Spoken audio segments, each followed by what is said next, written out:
Bariki wewe ambaye uko pamoja nasi.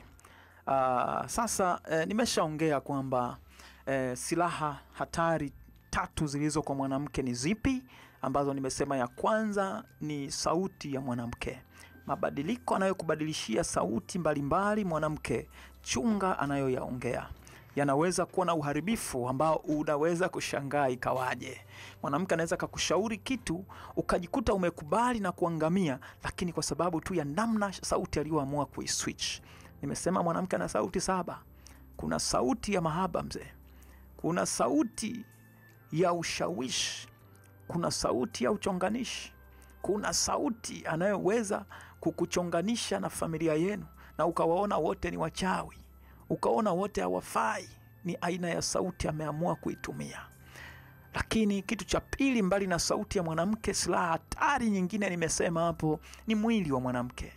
Macho ya mwanamke, sura ya mwanamke, lipsi za mwanamke, kifua cha mwanamke, matiti ya mwanamke, hayo kiuno, sijui maumbile yake, vile anavyotembea.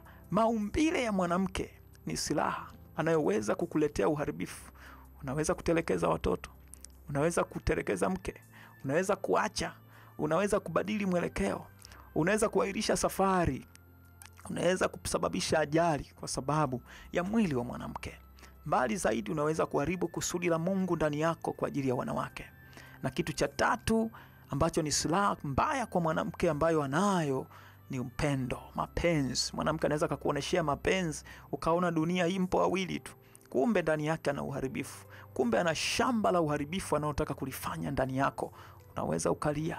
Kwa hiyo chunga sana hizo silaha. Kile unapoziona jua kwamba hapa shtuka kwa sidanganyiki. Lakini sasa hivi nataka niongee na wewe kijana wa kiume tena. Wanawake 4 hawa, chunga usiingie nao kwenye mahusiano. Kama upo kwenye mahusiano na wanawake hawa 4, ombea sana. Piga magoti, omba sana Mungu atengeneze mlango ama wa kubadilika au wa kutoka. Mungu akusaidie sana. Usikae karibu na hawa wanawake 4 ninaoenda kuwataja hapa. 4 ninaoenda kuwataja hapa ni wanawake hatari, ni wanawake ambao hawafai. Hawa wanawake 4 ninaoenda kuwataja hapa ni hatari sana. Mwanamke wa kwanza ni mwanamke anayechochea mapenzi. Ukisoma kitabu cha Wimbo Ulio Bora, sura ya 8 mstari wa 4, anasema, na wasihi enyi binti za Yerusalemu, kwani kuyachochea mapenzi na kuyaamsha hata yatakapoona vema. Sasa hivi tumekuwa na wakati mgumu sana. Ni rahisi kupata dhahabu kuliko kupata bikra. Zimepotea. Lakini hata hawa ambao basi hawana bikra wameshaharibiwa. Wanawake sasa hivi wanaonjwa. Anaonjesha kama wauza karanga. Anamuonjesha huyu. Sasa wanaume unajua wako tofauti kimaumbile. Wanaume wako tofauti. Utaonjesha mnene, utaonjesha mwembamba, utaonjesha mrefu, utaonjesha mpana, mwisho utaharibika, utaharibiwa, utapoteza radha. Raha ya mwanamke ipo kwenye radha anayoitoa. Chakula kikiiva sana kinapoteza radha. Chakula kisipoiva sana kinapoteza radha. Chakula kisichokuwa na chumvi kinapoteza radha. Kwa hiyo mwanamke wa kwanza ambaye kaa naye mbali, mwanamke ambaye anachochea sana mapenzi, mwanamke anayependa kugawagawa hovyo, mwanamke ambaye ni jamvi la wageni. Mpo hapo kanisani, unajua unasikia kabisa yani huyu praise team yote washammaliza. Yani huyu hakuna Mbeya hajapita. Uko mtaani huko unasikia yani huyu yani maharage ya Mbeya. Ni aibu. Ni aibu mwanamke. Ni aibu mwanamke kuwa jamvi la wageni. Ni aibu. Kwa hiyo mwanamke huyu wa kwanza hafai kuolewa. Hafai kuwa naye mwanamke ambaye sio mchoyo. Mwanamke ambaye yeyote anampa. Mwanamke ambaye ameshajaribishwa. Hapana. Hafai. Na sasa hivi watu wanaenda mbali zaidi. Wanafanya mpaka ufirauni ambao Mungu kakataa. Mwanamke anafanya mpaka kinyume na maumbile. Hapana. Kataa. Kama we ni mwanamke, sema kuanzia leo nitatulia kwa jina la Yesu. Nitatulia na huyu mmoja, nitatulia na huyu, hata itokee vipi nitatulia. Usigawe gawe. Mbali na maradhi, lakini kuna uharibifu mkubwa, kwa sababu uchi wa mwanamke ni lango. Wanauke wako ni lango, litapitiza laana, linapitisha laana, linapitisha balaa, linapitisha mikosi, linapitisha vitu mbalimbali. Kosa wewe unakuwa kwenye mwili wako umevishwa mavazi ya laana, mavazi ya mikosi, mavazi ya balaa, mavazi ya umasikini, mavazi ya kufirisika, mavazi, kila aina ya jambo baya umelivishwa, kwa sababu hukatai. Ndio maana hata Yesu akasema, mtu ambaye anaendekeza uasherati na uzinzi, mwacheni, aachwe, apewe talaka. Lakini mwanamke wa pili ambaye asiwe rafiki yako ni huyu aliye kinyume na Mithali 31:30. Anasema, upendeleo hudanganya na uzuri ni ubatili, bali mwanamke amchaye Bwana ndiye atakayesifiwa. Mwanamke ambaye yupo kinyume na hili andiko hakufai. Mwanamke asiyependa ibada, mwanamke asiyechochea ibada, mwanamke asiyechochea kuni kwa maombi, mwanamke asiye na maombi kama lifestyle yake, mwanamke asiyependa kunena kwa lugha, mwanamke asiyependa kujimimina mbele za Bwana, achana naye, hakufai. Hakufai, atakuingizia mikosi na balaa, atakufanya kusudi la Mungu ndani yako lisiende, ataharibu na watoto wako. Mwanamke anayeshinda baa, anayeshinda na shisha, anayeshinda na lewa, anayeshinda na vuta mibangi, anakula mirungi, hakufai. Hakufai huyo mwanamke. Mwanamke moshi kama gari moto, hapana. Moshi kama treni kila mara, hapana, hakufai. Mwanamke amchaye Bwana ndiye anayesifiwa. Mwanamke amchaye Bwana ndiye anayeolewa. Mwanamke amchaye Bwana ndiye anayependwa. Mwanamke amchaye Bwana ndiye atakaye kuvusha na familia yako. Mwanamke amchaye Bwana ndiye atakaye kupa mwendo. Mwanamke amchaye Bwana ndiye atakaye badilisha hiyo familia. Mwanamke amchaye Bwana ndiye atakaye linda hiyo ndoa yako. Mwanamke amchaye Bwana ndiye atakaye linda jamii. Mwanamke amchaye Bwana ndiye atakaye linda taifa lisiangamie. Mwanamke muombaji, mwanamke mnenaji, mwanamke anayesema habari za Kristo, mwanamke anayependa ibada, huyo ni jembe. Huyo ni mwanamke wa pili. Mwanamke wa tatu, kusoma Mithali 25:24, anasema, ni afadhali kukaa katika pembe ya darini kuliko kukaa katika nyumba pana pamoja na mwanamke mgomvi. Mwanamke wa tatu, kana mbali, ni mgomvi. Mwanamke ambaye mkiongea kidogo amekurushia kisu, amekurushia kijiko, amekurushia maji ya moto, amekusema kwa watu, amekunyanyashia maumbile yako, amekutangaza vibaya, amekutukania wazazi, hakufai. Mwanamke anayependa mkunjane ngumi, mwanamke mwenye wivu uliopitiliza, mwanamke mgomvi, hakufai. Kimbia mwanamke mgomvi. Na mwanamke wa nne yupo kwenye Mithali 14:1, anasema, kila mwanamke aliye na hekima hujenga nyumba yake, bali aliye mpumbavu huibomoa kwa mikono yake mwenyewe. Mwanamke mpumbavu asikae karibu na wewe. Asikae karibu na wewe. Mwanamke asiyependa maarifa, mwanamke asiyependa hekima, mwanamke asiyependa elimu, mwanamke asiyependa kuambiwa, mwanamke asiyependa kuongozwa, mwanamke asiyependa kutii, mwanamke asiyependa kupenda, hakufai kwa jina la Yesu Kristo. Kuna wanaosema sisi wanaume ndio tumeambiwa kupenda, wanawake wameambiwa kutii tu. Huyo aliyesema wanawake wawatii waume zao kwenye Waefeso 5, ndio huyo aliyesema wanawake wawapende waume zao kwenye Tito 2:4. Kwa hiyo kupenda na kutii vyote vipo kwenye mikono yako mwanamke. Vyote vipo. Lakini mwanamke mpumbavu mkimbie.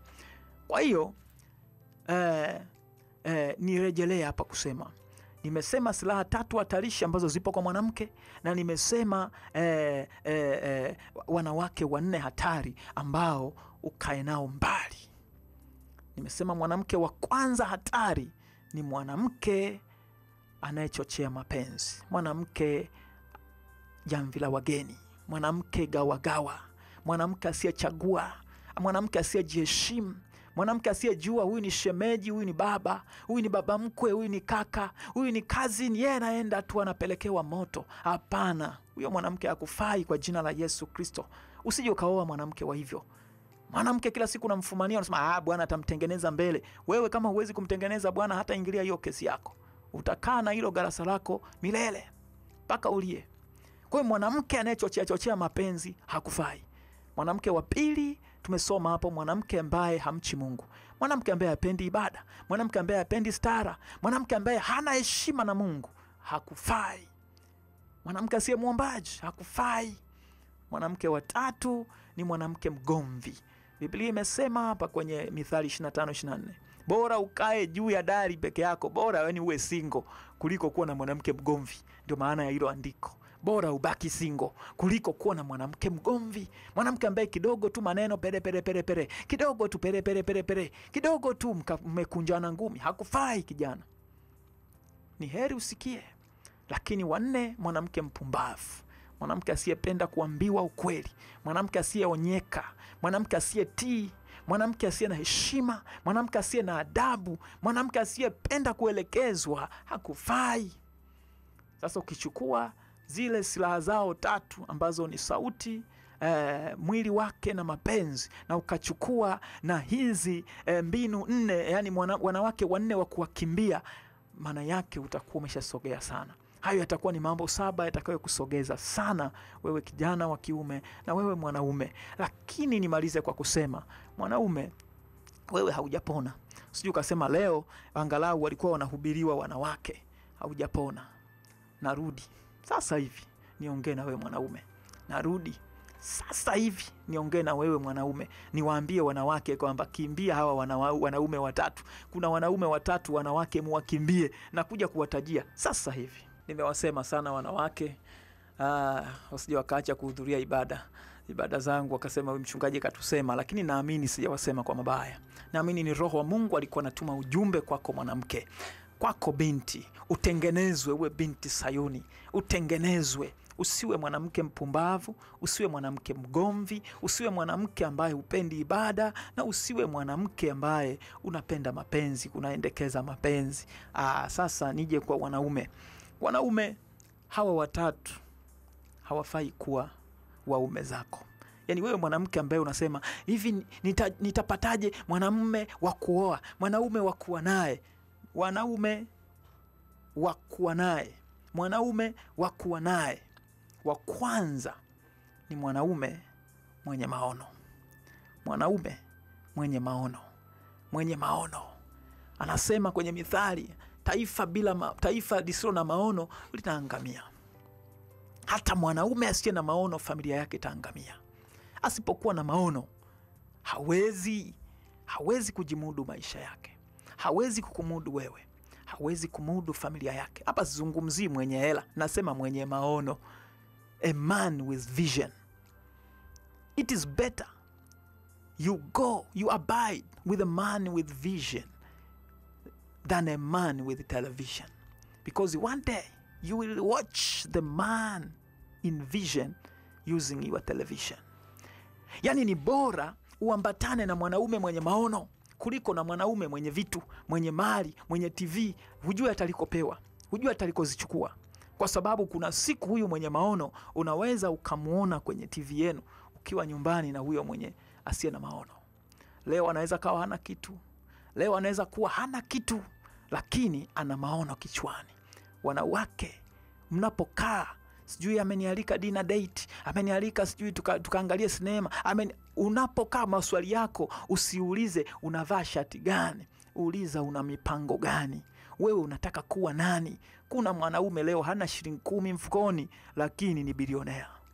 Ana maono makubwa, ana maono ya makampuni, ana maono makubwa, ana maono ya kufungua viwanda. Ni hali tu, ni maisha tu, ni kupita tu. Kuna mahali tu anapita vibaya, lakini ana maono. Lakini kuna bwege lipo halina maono. Hata ungempa milioni 100 leo, hana maono, hawazi chochote. Hawazi chochote. Yani anachowaza yeye tu, nitapata wapi mshangazi, nitapata wapi dada wanile, nitapata. Hata angempata sasa huyo mshangazi, atampa hela wewe mpaka atafilisika. Wote wanafilisika. Kwa nini? Hana maono. Angalia wanaume wenye maono hapa. Mwanzo 26 mstari wa 12 anasema, Isaka akapanda mbegu katika nchi ile, akapata mwaka ule vipimo 100 kwa kimoja. Bwana akambariki, na mtu huyu akawa mkuu, akazidi kustawi, hata akawa mkuu sana. Hapa tunamuona akawa mkuu sana. Anza mstari wa kwanza uone. Ikawa njaa katika nchi hiyo, mbali na njaa ile ya kwanza iliyokuwa siku za Ibrahimu. Isaka akamwendea Abimeleki mfalme wa Filisti huko Gerari. Bwana akamtokea akasema, usishuke kwenda Misri. Yani huyu tunayesema amekuwa mkuu hapa, alishawahi kuwa na njaa, alishawahi kuwa hoi bin taban, amemaliza mali za baba yake, visima vya baba yake mzee Ibrahim vyote vimefukiwa, mali nyingi ameshapokonywa, amekaa ugenini, analia, lakini kichwani ana maono. Kichwani anawaza kwamba siku moja mimi, one day yes, abide with the one day yes man, abide with the one day yes man. Kuna wanaume wana maono, ambatana nao hao.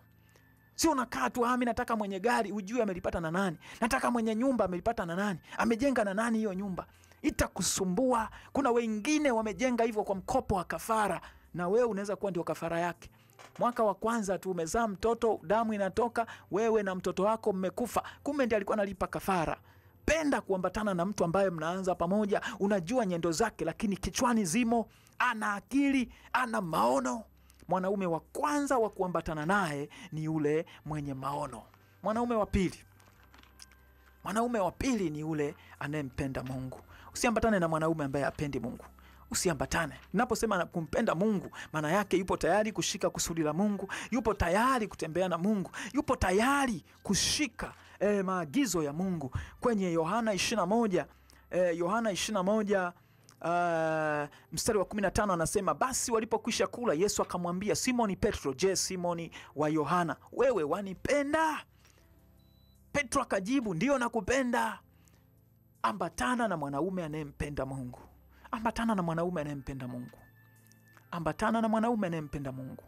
Hilo ni jambo la pili. Jambo la kwanza, mwanaume sahihi kwa ajili ya maisha yako ni yule mwanaume anayependa maono, mwenye maono ya kazi, anayefikiria hela, anayefikiria natokaje, natoboaje maisha. Lakini wa pili ni yule mwanaume ambaye anampenda Mungu, anapenda kazi ya Mungu, anapenda vitu visogee. Na watatu amewekwa hapa katika Waefeso 5 anasema enyi waume, mstari wa 25, wapendeni wake zenu kama Kristo naye alivyolipenda kanisa akajitoa kwa ajili yake. Huyu inamaanisha nini? Mwanaume yeyote ambaye ana uelekeo wa kukujali. Kupenda ni kujali. Kupenda ni kujitoa kwa ajili ya mwingine. Mwanaume aliye tayari yeye alale njaa, watoto wake wale, ambatana na huyo. Muulize hayo maswali. Siku ikatokea una 2,000 tu, mimi na watoto tunafanyaje? Akikwambia hiyo 2,000 mimi nitaenda nayo kazini, nyie hapo si unajua mnaweza mkakata njaa, huyo hakufai. Lakini atakayesema niko radhi niuze hata tai, niuze hata suti, mimi na wewe na watoto wangu mtakaa salama. Mwanaume ambaye ni protective, mwanaume ambaye ni provider, mwanaume ambaye ni protector, mwanaume ambaye ni caring, mwanaume ambaye ni convincing, mwanaume ambaye hashindwi kirahisi. Kwa hiyo ambatana na mwanaume ambaye ana maono, ambatana na mwanaume anayempenda Mungu, ambatana na mwanaume ambaye yuko tayari kukupenda wewe na familia mtakayoijenga, kukupenda kwa maana ya kukujali, kukupenda kwa maana ya kukulinda, kukupenda kwa maana ya kujitoa uhai wake kwa ajili yenu. Huyo ni mwanaume sahihi kwenye maisha yako, sio vinginevyo. Mwanaume anayeshindana challenge TikTok na wewe hakufai. Mwanaume kutwa kwenye mitandao hakufai. Mwanaume yupo tu, haelezeki, haambiliki, hakufai. Kwa leo mimi niishie hapo. Naamini wanawake na wanaume tumeongea mengi. Wewe utakaendelea kuzitazama hizi clip, na wewe ambaye unajua YouTube ya Musa Mpayo na YouTube ya Boresha Radio, fuatilia hayo mafunzo, fuatilia hayo mafundisho, na Mungu awabariki. Baba, katika jina la Yesu Kristo, ukalibariki neno hili, likawe mbegu, likaote na kumea, mti utakaoota hapa watu wakaseme ni heri siku ile niliyosikiliza mafundisho yale na nikapona na kubadilika. Katika jina la Kristo Yesu, utukufu utarudi kwako Kristo. Utukufu hautabaki kwetu, maana ni wewe uliyeleta neno hili kupitia kinywa changu, kupitia ibada hii ya leo. Katika Kristo Yesu ninaibariki madhabahu hii ya Boresha Radio, ikaendelee kufanyika ustawi kwa wengi na kubadili mionekano na maono ya wengi. Katika Kristo Yesu nikiomba na kuamini.